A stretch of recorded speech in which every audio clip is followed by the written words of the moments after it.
to help the beluga whales. Georgia Aquarium has already killed over 3 whales, and they're bringing in 18 more from Russia, and they're coming straight out of the ocean. They were not born in captivity, so this could be a crucial change for them, and they could die. So we're trying to stop that, and we're here to protest for the right thing.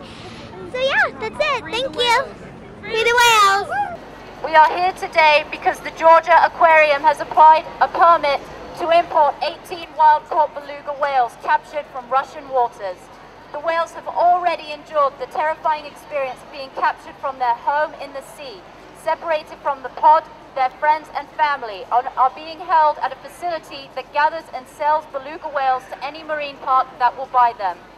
The Georgia Aquarium has spent $2 million in sponsorship of Russia's cruel beluga whale roundup. The Georgia Aquarium wants to import these whales and hold the wild whales captive for life in small concrete tanks. And for what?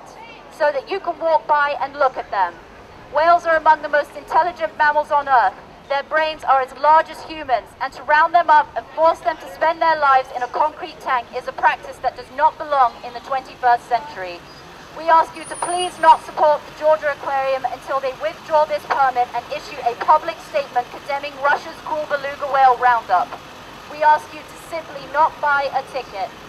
Basically what the Russians have done for the last couple of years, and they continue to do, is to steal wild belugas from the seas around Russia so that the aquarium can bring them into their programs and to have them in captivity here in the United States. It's a lot harder here in the United States for that to happen because of the law. So what they do is they hire the Russians to do it for themselves so they don't look so bad. Well, today we're exposing that to the community in Atlanta and to the world, that the Georgia Aquarium is trying to steal wild belugas from the Russian territories and bring them into the United States. And that is not acceptable to us or to the community in the United States. The laws in the United States are strict for this, and the reason is because we don't want it. So they go outside the country to do it. So we're trying to let the world know that we do not accept this. We will not accept this at all.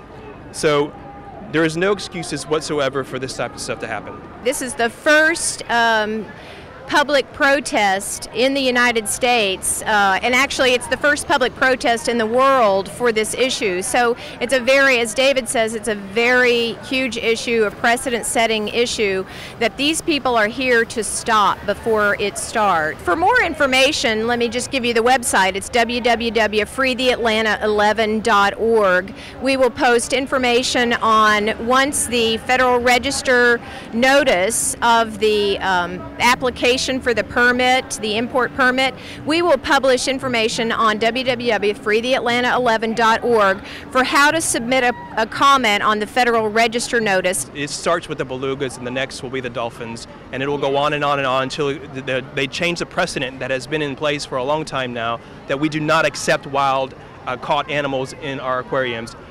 We don't accept any captivity, but they're trying to change the precedent to allow wild-caught animals. And this goes all the way back to Japan and the issues that are going on in Taiji, Japan, where they are bankrolling these organizations around the world to continue this kind of horrific actions that are going on by capturing these wild animals. So it's starting with the belugas, and there will continue to move on to other things. So we got to stop it now before it continues on. One other thing that's unique about this particular importation is that the captive belugas, with the exception of one named Juno at Mystic Aquarium, really come from Vancouver beluga stock. And so they come from a distinct genetic pool from these beluga whales from Russia that have been captured.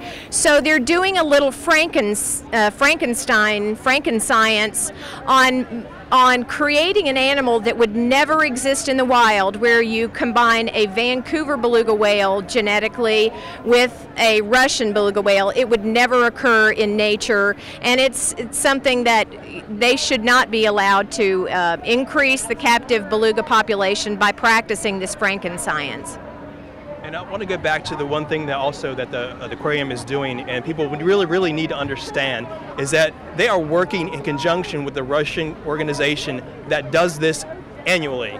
And this is not a one-time thing. They continue to do that. So they're supporting this horrendous activity by working with the Russians and bankrolling the Russians to continue this. And if people around the world see that the United States is doing it, they say, well, if they're doing it, why can't we? Because they look to us for what things they shouldn't do a lot of times. So right now, the United States, if they allow this to happen, it's going to open up the floodgates around the world to say, you know what, they're doing it and they're making money off it, so we can too. So we got to stop it now, because I don't think our community or the United States wants this to happen. They just need to know about it. If they know about it, they won't allow it. This is about wild belugas. We don't support any captivity, but the United States needs to know this is something new. This is not existing currently. It is a new thing that they're trying to do, is they're trying to allow importation of wild cetaceans, and that is not acceptable any longer.